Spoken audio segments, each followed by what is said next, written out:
Welcome to session 3, where we're going to talk about standing out of the crowd. Yes. Answering probably one of our most frequently asked questions, I would say, Yep. which is there still room for me in this market? Is it too crowded? And it does feel like that. It feels like it's oversaturated, but It does. I think that's because in this day and age, we can see what everybody's doing. Yeah. Like it's all out there, whereas Yep.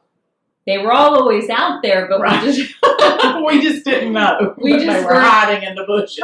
Right. You felt a Yeah. little bit more isolated from knowing what everybody else is doing. So Right. I think the most important thing that we could say to you in this, and the thing that we want to say is yes. There's still room for you. Yeah. Yes, you can stand out of the crowd Yeah. still. And yes. Well, I love your radio star story. Oh, Yeah, I do. It's true. This is a perfect example. right. Yeah. Well, when we were so weird. I'm weird. Okay. But when we were thinking about, when I was thinking about this, that song, Video Killed the Radio Star, came into my head. And I do remember that, though, in like the 1980s, everybody's like, now that VH1 and MTV is out, Right. It's over. there's going to be no more radio. Right. But the problem with that is you can't watch music videos while you're driving or walking or whatever. So, so it didn't kill radio, but what's happened is radio has changed. Right. We now have radio that just looks very different than radio, 10 years ago or 20 years ago. But even still, the old, stereo 90.8 or whatever, they're still out there. They're there. Yeah, they've not gone anywhere. And everything keeps shifting and changing and, moving from, to and fro. So I think that's part of it. And as you put your work into, the marketplace, you'll see, I mean, it's not going to be, it's not that there's not someone out there that obviously that's similar to you. It's just what is your unique, your unique place in it. And you can find that. It's not, it's not too late. It's not over. Well, and I think the important thing is to focus on what makes you unique. And I know that that's such a just be you, just do you, all of that stuff. It's such a let's give you a completely hollow pep talk, right, and then send you on your way.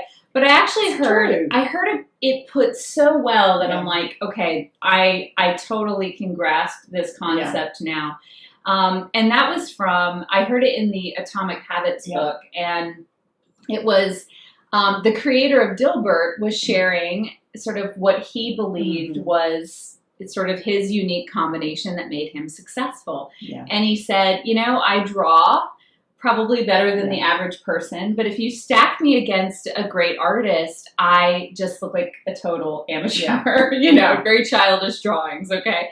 And then when I'm funnier than the average person, but if you stack me against a comedian, I'm not going to seem that funny. And then he also has a background in business, so he kind of understands the humor that can be found in an office environment or a corporate environment. And so when you put these three things together, he can draw better than average, he's funnier than average, and he knows this business world in a way that he can mine the humor out of it. Magic. It was magic. So I think that that's a great thing to just journal through and ponder through. Yeah. What am I better than average at? And how can I combine those things that I'm better to create than something unique? Yeah. Exactly.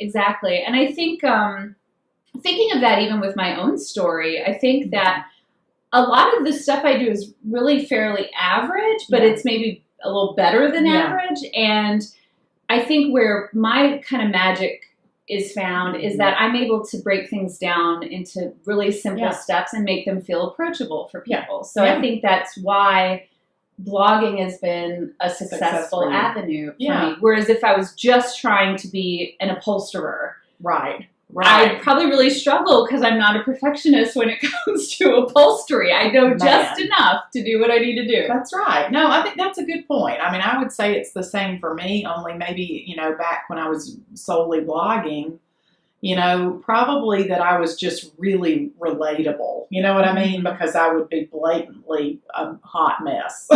You know, kind of like at one point we've talked about the chair I spray painted and said, you know, I didn't do the inside of the legs because I didn't have time.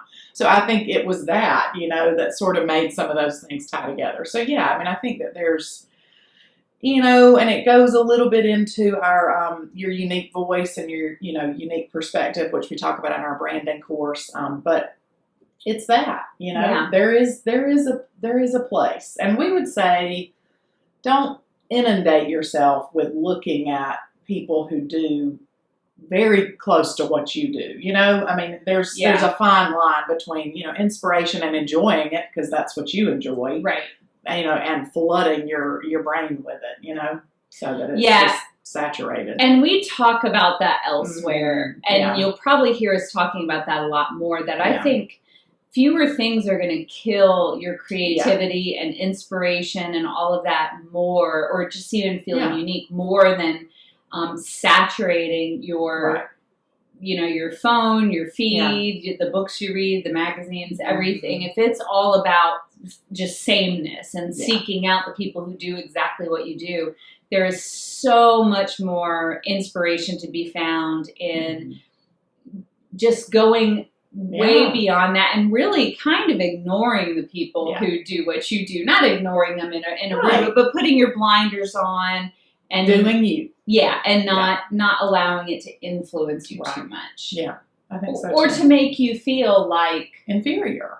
Yeah. It's easy, you know, inferior, or that there's no, you know, there's no room. There's no, you know, there's no new place. There's no new little niche that I can be in, which I guess kind of goes into our next segment. Niching down, yeah. So we'll say there's room for you. Yes, there you go. There's our little nugget. And next time we'll talk about niching down, how we feel about that, because I think that's a common thing. I hear that all over the place. And I'll just to be clear, it drives me crazy. Stay tuned.